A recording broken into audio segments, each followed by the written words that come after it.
ये तीनों लोग नहीं उठे। कौन कौन से लोग हैं भैया कि मेरे आने के बाद भी ये तीनों नहीं उठे? उन्होंने देखा ब्रह्मा जी है, कोई बात नहीं, घर के गार्जियन है बैठे हैं, ठीक है भाई। विष्णु भगवान, कोई बात नहीं, ठीक है भाई, इनके घर की कथा है, बैठे हैं, कोई बात नहीं। अरे भैया शनि जी क्यों बैठे? ये तो बच्चे हैं। भगवान शंकर को जब देखा तो कुपित हो गया, क्रोध आ गई, और भगवान शंकर को देखते ही वो लाल पीला होने लगा। ये तो मेरा दामाद है, मैंने अपनी बेटी से ब्याही है, और इसने मेरा सम्मान क्यों नहीं किया?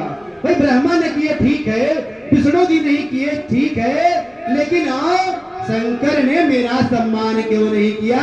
ये मेरे सम्मान में क्यों नहीं खड़ा हुआ? कहा गया है नहीं को सजनमा जग माए,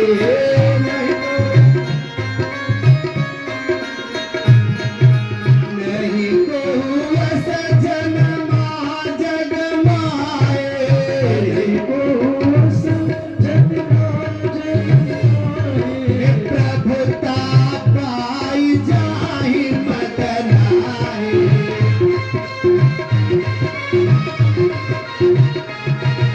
प्रभुता पाई जाहि मदनाए।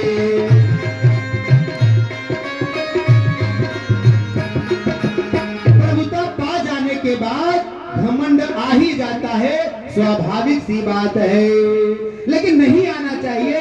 उसी समय तो अपने आप को बचाना चाहिए। बस दक्ष महाराज अपनी गद्दी पर बैठे और बैठते ही भाषण देना प्रारंभ कर दिया। दक्ष ने कहा सावधान होकर के सभी लोग सुन लीजिए, केवल एक ही बात मैं कहना चाहूंगा। आप भाई सारे लोग शांत। व्यास जी महाराज आसन पर बैठे हैं, पहले ही न तो कोई मंगल श्लोक और न तो वंदना, कुछ नहीं, डायरेक्ट धारा प्रवाह शुरू महाराज कर दिए। क्या बात है, सारे लोग देखना शुरू कर दिए। दक्ष कहते हैं मैं सिर्फ इतना कहना चाहूंगा, विशिष्ट लोगों की सभाओं में विशिष्ट लोगों का ही आगमन होना चाहिए। अब सारे लोग सोचने लगे कि महाराज जी नाम नहीं ले रहे हैं, किसको इशारा कर रहे हैं, किसको कह रहे हैं? करे सभ्य समाज में एक भी असभ्य व्यक्ति आ जाए तो पूरा समाज का माहौल बिगाड़ कर रख देता है। सब एक दूसरे का मुंह देखने लगे, यहाँ असभ्य कौन दिखाई पड़ रहा है? महाराज जी अपने आसन पर बैठे हैं और सबसे कह रहे हैं असभ्य व्यक्ति को महाराज आपने क्यों बुला लिया? ऐसे व्यक्ति को सभाओं में आने का कोई अधिकार नहीं। ये दक्ष ने किसको इशारा किया है? सभी लोग इसके बारे में सोचने लगे।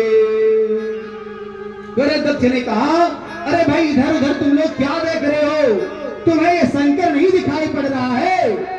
शिष्ट लोगों की सभाओं में बैठता तो शिष्टाचार इसको आता। 24 घंटे भूतों प्रेतों के संग घूमते रहने वाला क्या शिष्टाचार और सभ्यता समझेगा?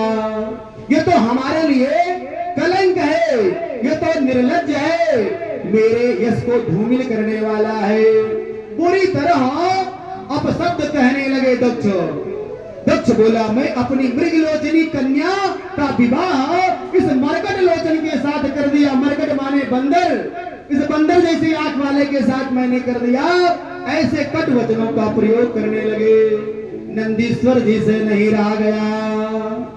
भोलेनाथ इशारा किए, नंदीश्वर खड़ा होकर बोलने जा रहे थे कुछ, भोलेनाथ जी ने इशारा कर दिया नंदीश्वर शांत रहिए, बैठे रहिए। नंदीश्वर जी ने कहा वाह महाराज, आपको कोई बंदर जैसी आंख वाला कहे मैं तो नहीं सह सकता। क्यों? क्योंकि लिखा है वेदों में ओ हरि हरि नंदा सुनाई जो ठाना, हरि हरि निंदा सुनाई जो ठाना, हरि हरि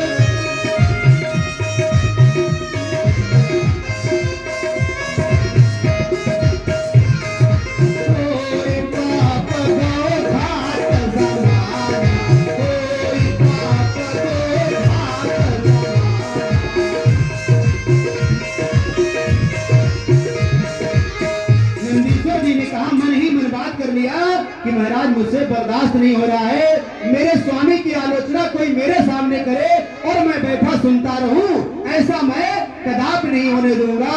परंतु भगवान शिव की आज्ञा न होने से नंदीश्वर महाराज शांत हो गए। दक्ष का दुस्साहस और बढ़ता ही चला गया। भगवान शिव को श्राप दे डाला। श्राप दिया, आज के बाद इस शंकर को किसी भी यज्ञ में कोई भाग नहीं दिया जाएगा। अब नंदीश्वर जी खड़े हो गए, बोल उठे, ऐ प्रजापति दक्ष, तुझे ये पद क्या मिल गया? तू इतना अभिमानी हो गया है, जब से आया है तब से मेरे भोलेनाथ के बारे में अपमान भरी बातें बड़बड़ाता जा रहा है। जा, मैं भी तुझे श्राप देता हूँ, तेरा मुंह बकरे जैसा हो जाएगा। अब लो, अब तो महाराज जी को श्राप दे डाले। नंदीश्वर महाराज यज्ञ करवा रहे आचार्य जी उठ के खड़े हो गए। अरे नंदीश्वर, तुम्हारी इतनी बड़ी हिम्मत! ये ससुर और दामाद के बीच का झगड़ा था, ये दोनों लोग अपना निपट लेते, तू बीच में क्यों बोला? अब वो दाढ़ी पर हाथ घुमाते हुए, भृगु महाराज के पास थोड़ी ही दाढ़ी थी, ज्यादा दाढ़ी वाड़ी नहीं थी, लेकिन जो दो चार बाल थे उसी को घुमाते हुए वह कह उठे, बोले मैं भी तुझे श्राप देता हूं। क्या? सारे शिव के गण पाखंडी हो जाए। अब लोग, सारे लोग खड़े हो गए। शिव के जितने गण थे, ऐ बूढ़े बाबा, तुमने हमें पाखंडी कैसे कहा? हम भी श्राप देते हैं तुझे। तेरे जैसे चाटुकार ब्राह्मण गलत होने के बाद भी गलत नहीं कर सकते, ऐसे ब्राह्मण भिखमंगा बन जाए।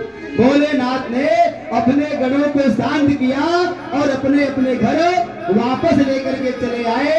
भगवान भोलेनाथ पूछे, बोले सलामत रहे दोस्ताना हमारा, चलो भैया, अगर मेरी ही वजह से यहाँ झगड़ा हो रहा है तो हम यहाँ से चले ही जाते हैं। परंतु इतने के बाद भी दक्ष का क्रोध शांत नहीं हुआ। भाई अकेले कोई झगड़ा करेगा? भगवान शंकर यदि कुछ बोले होते तब तो कुछ उनको समझ में आता, उसका उत्तर प्रति उत्तर होता। भगवान भोलेनाथ कुछ नहीं बोले, क्योंकि उन्हें बहुत अपने अपमान और सम्मान की लालसा ही नहीं रहती है। अब वहां से भगवान भोलेनाथ निकल गए। दक्ष के हृदय में एक गांठ सी बंध गई। प्रेम बहुत ही नाजुक धागा होता है, इसे यदि कोई थोड़ा भी धक्का लगा दिया, एक बार टूट गया तो पुनः जोड़ने से जुड़ता नहीं है। आज दक्ष के हृदय में क्रोध अब भी भरा है भगवान भोलेनाथ के प्रति। लिख दिया गया है, रही मन धागा प्रेम का, मत तोड़ो चटका, तोड़े से फिर ना जुड़े, जुड़े गांठ पर। अब दक्ष और विचार बनाने लगा कि कब अवसर पाऊं